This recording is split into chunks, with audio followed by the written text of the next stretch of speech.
पर आना चाहूंगी। ऐसे तो हम देख रहे हैं कि खाद्य तेलों में भी बढ़ोतरी देखी गई, और इसके अलावा अगर हम क्रूड ऑयल की वैसे बात करते हैं तो कहीं ना कहीं एक रेट जो बढ़ता नजर आ रहा था, हालांकि कुछ टूटता भी दिखा, 109 108 तक भी पहुंचा, जो कहीं ना कहीं 139 तक पहुंच गया था, लेकिन फिर भी अगर देखा जाए तो 100 के तो ये पार ही है। यानी लोगों को डर यही है कि कहीं ना कहीं प्राइस न बढ़ जाए, क्योंकि प्राइस एक बार जब बढ़ती है पेट्रोल डीजल में तो फिर वो कम नहीं होती, चाहे ही अंतर्राष्ट्रीय लेवल पर क्रूड ऑयल की प्राइस नीचे गिरती हुई नजर आए।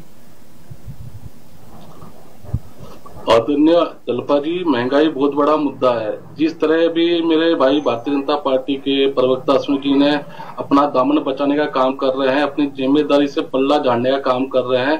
पूरा देश आज महंगाई की वजह से संकट में है कि देश के लोगों के प्रति भारतीय जनता पार्टी की संवेदनशीलता नहीं है, और कुछ खास कदम अगर भारतीय जनता पार्टी नहीं उठाएगी या कुछ राहत देने वाले कदम नहीं उठाएगी तो हमारा देश की अर्थव्यवस्था तो वैसी टूट पड़ी है। मैं आपको बताना चाहूंगा आज किस तरह से अर्थव्यवस्था की बर्बादी का आलम है, जिस तरह से महंगाई की मार का आलम है, जिस तरह से पेट्रोल और डीजल के बढ़ते हुए दामों का आलम है, तो जनता चारों में यही कह रही है कि भाई चीतकार की भरकर उभार आ रही है। लेकिन मैं अश्विनी भाई आपको बताना चाहूंगा, कोई उम्मीद भर नजर नहीं आती, कोई सूरत नजर नहीं आती। पहले आती थी मोदी जी के झूठे वादों पे, ऐसी अब किसी बात पे नहीं आती। मैं बताना चाहूंगा चाहे 2 प्रिय की बात हो या 4 प्रिय की बात हो, उनके उसमें से पेट्रोल से गायब करने की हो, चाहे लोगों की थाली से खाना गायब करने की बात हो, चाहे जेब से पैसा गायब करने की बात हो, एक आम आदमी के चेहरे से भारतीय जनता पार्टी ने खुशी भी छीन ली है।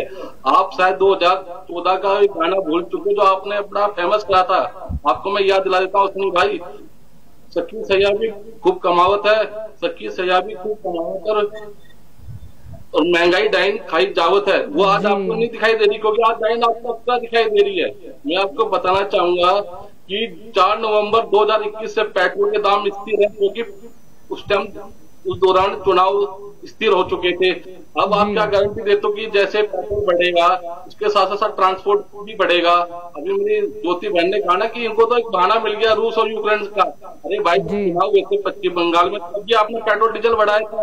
तो हमारी सरकार थी 2008 के अंदर, जब आपको बताना चाहूंगा जल्पा जी, उस टाइम में